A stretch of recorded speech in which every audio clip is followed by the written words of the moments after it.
পাহাড়ি ঢল ও বৃষ্টিপাতে সুনামগঞ্জে বাড়ছে হাওর ও সুরমা কুশিয়ারা সহ বিভিন্ন নদ নদীর পানি।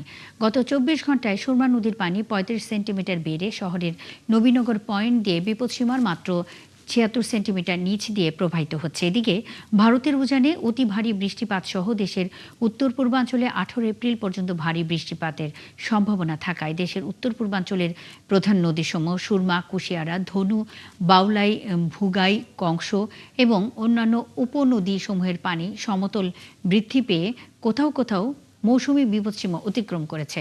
এতে আকস্মিক বন্যা পরিস্থিতি সৃষ্টি হতে পারে বলে শঙ্কা জানিয়েছে পানি উন্নয়ন বোর্ডের বন্যা পূর্বাভাস ও বন্যা সতর্কীকরণ কেন্দ্র। অপরদিকে বৃষ্টির ফলে হাওর ও নদীতে পানি বৃদ্ধি পাওয়ায় ঝুঁকিতে হাওরের উঁচু এলাকার ফসল।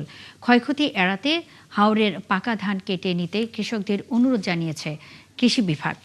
সুনামগঞ্জের হাওর পরিস্থিতির সর্বশেষ জানাতে যুক্ত হচ্ছেন সহকর্মী শহীদ নূর আহমেদ। শহীদ নূর, হাওরের পরিস্থিতি জানাবেন, নদ নদীর পানি কতটুকু বাড়লো, আবহাওয়া অধিদপ্তর কি বলছে এই বিষয়ে?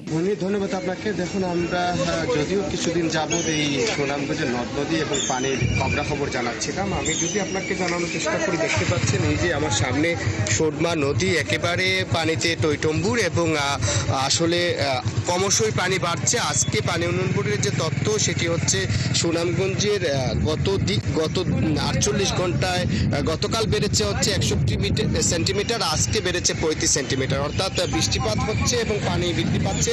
উজানেও কিন্তু পানি হচ্ছে। আমরা বন্যা এবং আবহাওয়া সতর্কীকরণ কেন্দ্রর যে তথ্য আমরা জানতে পেরেছি যে উজানে ১৮ তারিখ পর্যন্ত, অর্থাৎ এই মাসের ১৮ মে পর্যন্ত বৃষ্টিপাত হবে।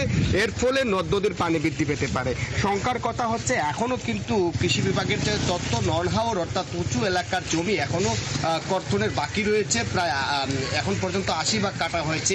এই যে ২০ ভাগ ধান ঝুঁকিতে থাকবে এমনটাই কৃষি বিভাগ জানিয়েছে। তাই এই যে পানি বাড়ছে, এর ফলে যাতে ক্ষয়ক্ষতি এড়ানো যায় দ্রুত ধান কাটার পরামর্শ দিয়েছেন কৃষি বিভাগের পক্ষ থেকে জানানো হয়েছে।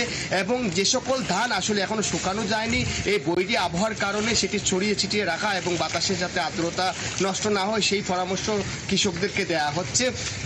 আসলে এখনো পর্যন্ত যদি এই পানি বৃদ্ধি অব্যাহত থাকে তাহলে যে ফসল রক্ষা বাঁধ আছে সেই বাঁধ ক্ষতিগ্রস্ত হতে পারে এবং ইতিমধ্যে যেহেতু মেয়াদকাল পার হয়েছে, যে কোনো সময় ভেঙে আবারও ব্যাপক পরিমাণ ফসল হানি হতে পারে যে অবশিষ্ট ফসল রয়েছে। পানি উন্নয়ন বোর্ড বলছে যে দ্রুততম সময়ের মধ্যে ধান কাটতে হবে, নতুবা এই ধান ক্ষতিগ্রস্ত হবে। কৃষি বিভাগও বলছে যে ধান কাটার জন্য আসলে আবহাওয়ার উপরই নির্ভর করছে অবশিষ্ট ধান কাটা এবং ক্ষয়ক্ষতির বিষয়ে। মুন্নি। শহীদ নূর, আপনি আছেন, খবর রাখতে থাকুন, আমাদের সঙ্গেই থাকবেন। সুনামগঞ্জের হাওর পরিস্থিতির সবশেষ খবরাখবর আমরা জানছিলাম শহীদ নূর আহমেদের কাছ থেকে।